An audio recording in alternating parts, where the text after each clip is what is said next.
Hello students. तो आज के इस वीडियो में आपका पुनः स्वागत है। आज हम चर्चा करेंगे प्रेजेंट कॉन्टिन्यूअस टेंस के रिव्यू पार्ट के बारे में। अब इसमें जैसे कुछ नियम ऐसे हैं जो एक्सेप्शनल टाइप्स ऑफ रूल हैं और जिसको आप कह सकते हैं एक अपवाद जैसे नियम। तो जैसा कि प्रेजेंट कॉन्टिन्यूअस टेंस आपने पिछले वीडियो में पढ़ लिया है, अब उससे संबंधित जो कुछ नियम छूट गए हैं, कुछ रूल्स बच गए हैं, उनके बारे में हम आपको रिव्यू के जरिए बताने चल रहे हैं। तो आइए देखते हैं प्रेजेंट कॉन्टिन्यूअस टेंस का रिव्यू पार्ट। तो इसमें सबसे पहले यह ध्यान देना है प्रेजेंट कॉन्टिन्यूअस टेंस का रिव्यू भाग। तो इसमें हमने केवल 2 रूल्स लिखा है, मात्र 2 नियम। तो सबसे पहले आपको हम पहला नियम समझाएंगे कि पहला नियम क्या है और इसके एग्जांपल्स को समझाएंगे, और फिर आपको दूसरे नियम के बारे में चर्चा करेंगे। तो आइए देखिए पहला नियम क्या कह रहा है, इसको समझिए। अब इसमें लिखा है कि इस टेंस का प्रयोग भविष्य में होने वाले कार्यक्रम, निर्णय या पूर्व निर्धारित योजनाओं का बोध कराने के लिए किया जाता है, परंतु इस आशय के लिए एडवर्ब ऑफ टाइम का प्रयोग भी आवश्यक होता है जिससे फ्यूचर टेंस का बोध हो।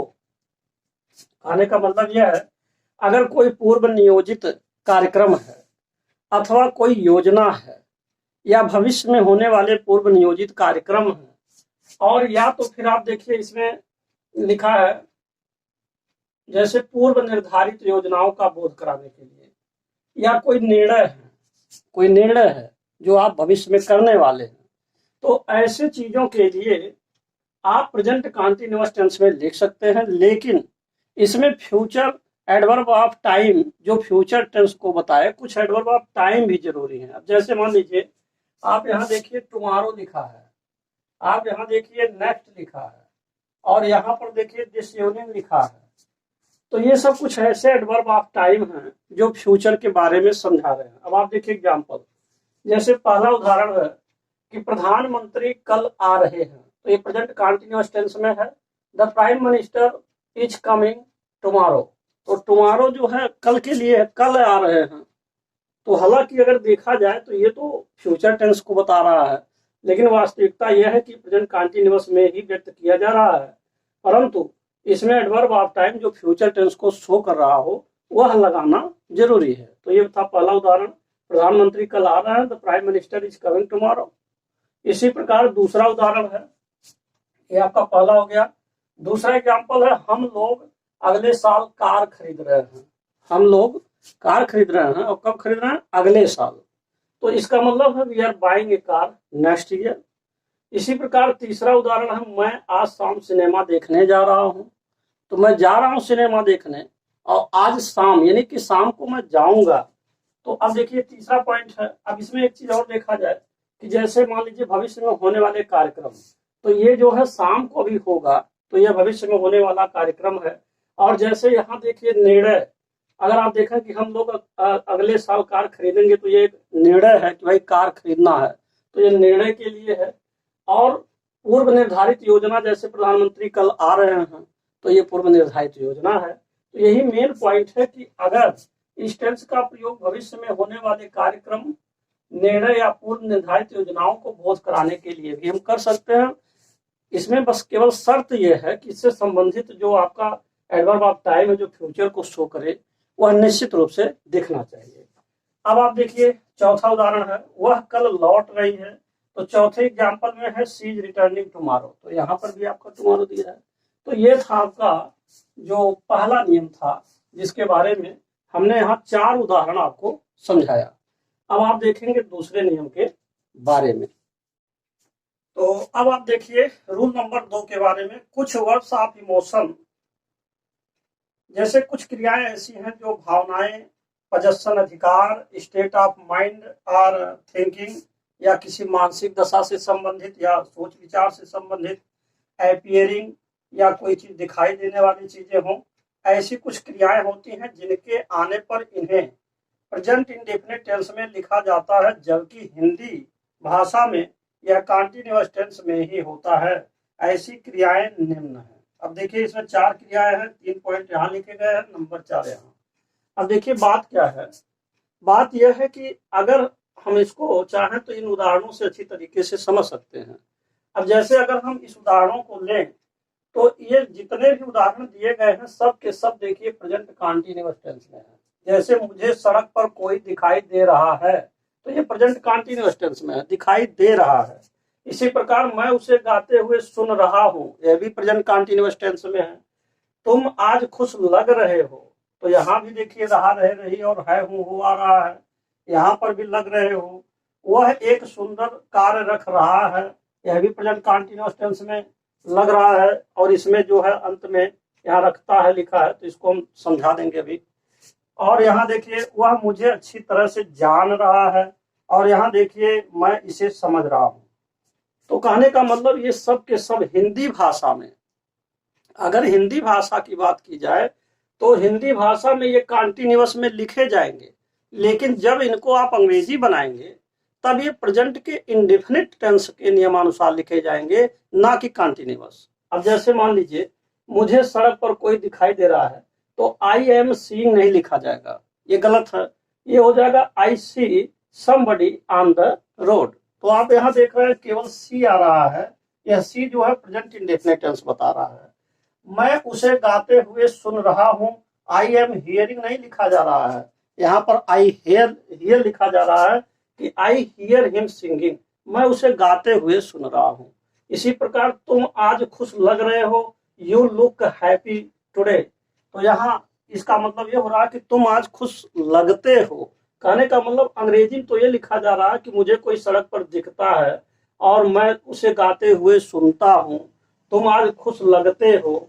और यहाँ देखिए लिखा है वह एक सुंदर कार रख रहा है या रखता है, तो कहने का मतलब ही है जो ब्यूटीफुल कार, ऐसा नहीं होगा कि he is having a beautiful car, ऐसा नहीं होगा। तो शॉर्ट में मैं ये समझाना चाहता हूँ कि जितने भी उदाहरण इसमें दिए गए हैं सब के सब प्रेजेंट के कंटीन्यूअस टेंस में हैं, यानी कि प्रेजेंट कंटीन्यूअस टेंस के लक्षण वाले वाक्य हैं। परंतु जब इनको आप अनुवाद कर रहे हैं अंग्रेजी में, तो इसे प्रेजेंट के इंडेफिनिट टेंस में इसको आप लिख रहे हैं। तो कहने का अभिप्राय यह है, ऐसे कौन सी क्रियाएं हैं जिनको हम भले ही वह कंटीन्यूअस टेंस में हो, जो वाक्य दिया है वह कंटीन्यूअस टेंस में हो, परंतु उसको हम प्रेजेंट के इंडेफिनिट टेंस में क्यों लिखेंगे, ऐसी क्रियाएं कौन कौन सी हैं। तो अब आइए हम क्रियाओं के बारे में समझाते हैं। अब देखिए ऐसी क्रियाएं निम्न है। पहला इसमें लिखा है कि जैसे कोई परसेप्शन है, जैसे मान लीजिए बोध या अनुभव कराने वाली क्रियाएं हैं, जैसे मान लीजिए सी हुआ, जैसे हियर हुआ, जैसे स्मेल हुआ।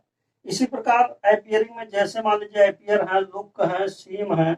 इसी तरीके से आप देखिए पजेशन यानी कि अधिकार बताने वाले, यानी बोध या अनुभव कराने वाले कुछ क्रियाएं जो बोध या अनुभव कराती हैं, जैसे मान लीजिए सी है, हियर है, स्मेल है। इसी प्रकार आपका जैसे रूप या आकृति प्रकट कराने वाली, कि जैसे आज आप बहुत अच्छा लग रहे हैं, आज बहुत सुंदर दिख रहे हैं, तो इस तरीके से आपका अपीयर, लुक, सीम है। और अधिकार बताने वाली क्रियाएं जैसे मान लीजिए हैव है, कंटेन है, बिलोंग टू है। इस तरीके से कुछ क्रियाएं ऐसी हैं जो पजेशन को बताती हैं। अब देखिए इमोशन और थिंकिंग, कुछ क्रियाएं जो होती हैं भावना प्रधान होती हैं या विचार प्रधान होते हैं, जिनके द्वारा हमारी कोई भावनाओं का ज्ञान होता है, विचारों का ज्ञान होता है। इनमें कौन सी क्रिया, जैसे वांट हो गया, विश हो गया, डिजायर हो गया, feel, like, dislike, love, hate, hope, doubt, believe. और फिर आपका देखिए इसमें डिसबिलीव है, सपोज है, थिंक है, कंसीडर है, अंडरस्टैंड है, एग्री है, forget, remember, no, mean, mind, it, बहुत सारी ऐसी क्रियाएं हैं। तो कुल मिलाकर के ये कहा जा सकता है कि कुछ ऐसी अंग्रेजी भाषा में कुछ ऐसी क्रियाएं होती हैं जो हमारे लिए वह भावना प्रधान या विचार प्रधान, बोध या अनुभव प्रधान, रूप या आकृति प्रधान अथवा अधिकार प्रधान क्रियाएं होती हैं।